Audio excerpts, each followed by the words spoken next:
Hey there, it's Juju, day 186 of this administration. And yesterday I was listening to a podcast, which is Mel Robbins' podcast. And she's the author of the Let Them Theory.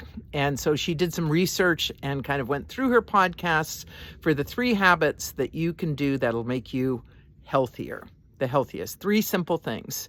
And they were kind of surprising. I've got 2 of them down, but first thing is move. And the recommendation, exercise, move your body, keep moving, but not that much is needed. She was saying 30 to 40 minutes of walking will do it.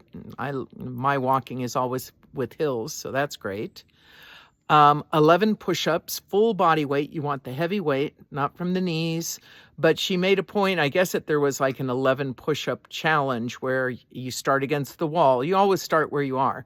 Maybe you can do 1 push-up against the wall, and then you build up to 11, and then you go down to your knees, and you can do 1.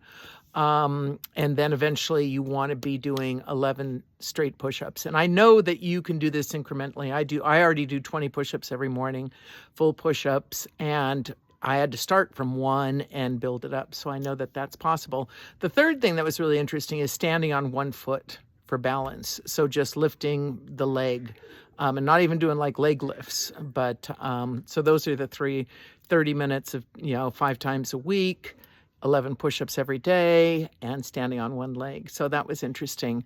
The next thing, which was interesting, is to put away your phone, and just how much time we spend on, our phones, especially scrolling. TikTok can be particularly addictive. And so the advice is just don't have the phone on your body, or, now I always go during church. I'm in airplane mode, so I'm not getting any messages. But really look at your relationship and addiction to your phone. Put the phone down, be present, and be with other people. And that's the third habit, is good relationship with other people. So the studies have shown more than diet or exercise, whether you have a wide breadth of connections and healthy relationships where you feel supported, is the most important thing that will determine the longevity and the quality of your life. So they did this study and they just asked, whether people were happy in their relationships, and that was the predictor more than anything else. And so we have an epidemic of loneliness, and she talked about that. Another study that they did that was interesting is they paid all these people that were, commuting on a train, those who wanted to participate in the study, and they had to talk to strangers, which no one wanted to do. But the findings were, whether you were an extrovert or an introvert, they were much happier after they started interacting with people. So just that human connection.